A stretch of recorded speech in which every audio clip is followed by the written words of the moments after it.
Je viens de recevoir une cliente et j'ai vraiment besoin de partager cette expérience avec vous. Je suis partie faire mes courses, je pensais pas du tout faire cette vidéo, mais ça me colle aux tripes, donc je vais vous partager ce qui s'est passé en cabinet.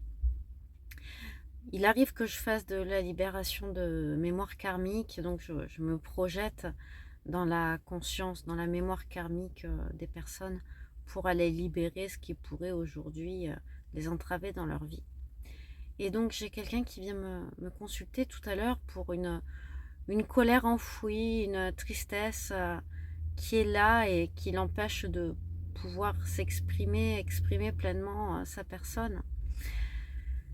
Et on commence le soin et quelques minutes à peine après avoir posé mes mains sur elle, je me retrouve dans sa mémoire karmique et je vois cette personne assister à la crucifixion du Christ.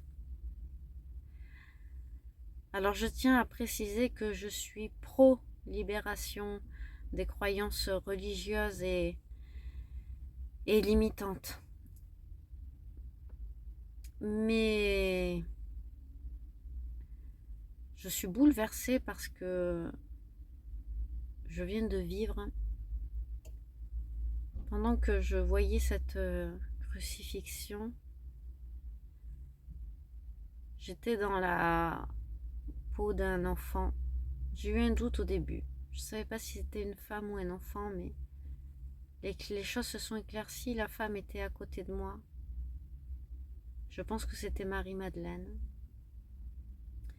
Et j'étais dans la peau de cet enfant et je reçois comme message que c'est le fils de Jésus. Voilà, de quoi bouleverser l'histoire, bouleverser les croyances.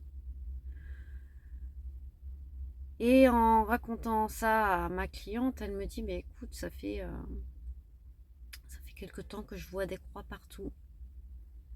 Et elle a même eu un stigmate de croix sur son avant-bras qui est apparu. Donc on est en pleine réminiscence de quelque chose. Il s'est vraiment passé quelque chose. Alors pourquoi? À quoi ça sert? Je sais pas, j'en ai aucune idée.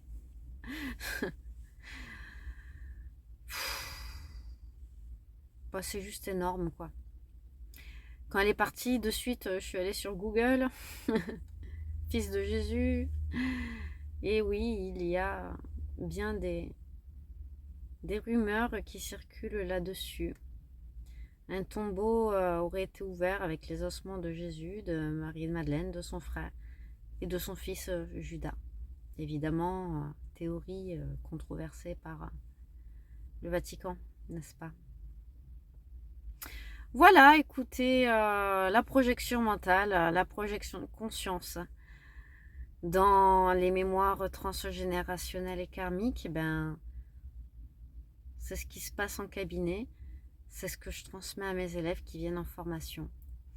Ce sont des choses, des capacités que tout le monde peut développer, que tout le monde peut faire. Après, encore une fois, pourquoi? Ça a une intuition qui pousse à le faire. Il n'y a pas de raison. C'est comme ça. Allez, je vous embrasse. À la prochaine.